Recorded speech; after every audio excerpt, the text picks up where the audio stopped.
Hey, what's up, hockey fans of all ages, shapes, and sizes? Just a quick one here. Watching the Quest for the Stanley Cup, episode 2. It says, enjoy this one. It's from NHL.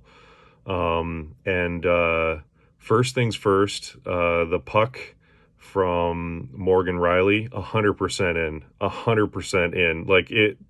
It shows a good replay angle that it was in absolutely. Like the league has to get, especially Toronto.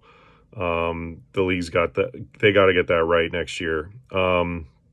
Next thing, um, Sheldon Keefe. I'm going to channel my inner Wayne Glotsky here with the sports psychology. Um, Sheldon Keefe, wherever he's at, you got to be more positive, man. It's like listening to the rhetoric in the room of all the other coaches. It's very inspirational. It's very positive. All I hear from Keefe is negative words. You can't do this. You can't do that. And I watch the faces of dejection of the Leafs in the room.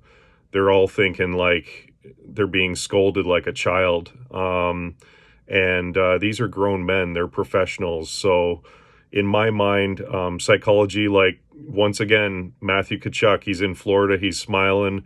They think every game's a gift, and they're being very present. And One thing that I saw recently around psychology, which is the best advice ever, it was on LinkedIn. If I find out, I'll mention that in my notes. But they said if you live in the present, it's a gift, and you're humble and modest, and you don't take anything for granted. If you live too far into the future, there's lots of anxiety there because you're living up to the vision that you see yourself in the future. And if your current reality doesn't match with that vision, it just leads to anxiety and frustration.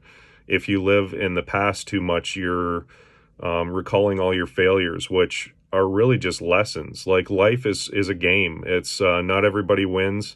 A lot of people lose in life in many different ways with their money, their health, their attitudes or their anger or whatever issues, family, relationships, all that. So a major reason people are depressed is they live in the past always, and are extremely negative, and their expectations never live up to reality.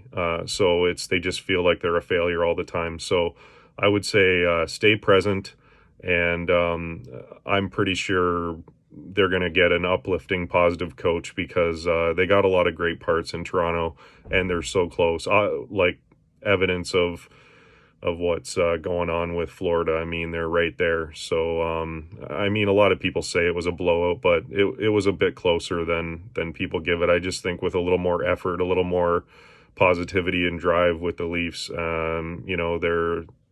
that series goes 7. So, and who knows? Every little bounce, Florida seems to be getting it. So, I'm excited. My heart says Florida in 6.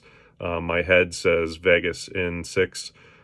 So we'll see what happens. I guess we're going to have most likely, unless either a miracle come back from Dallas or Carolina.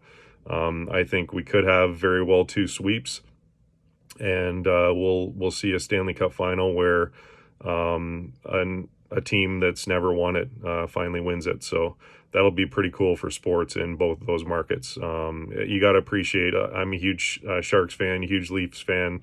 A little bit less than the Sharks for the Leafs, but yeah, I mean, you got to appreciate the hustle. You got to appreciate what this is doing for the game of hockey. So that's it. Enjoy the game.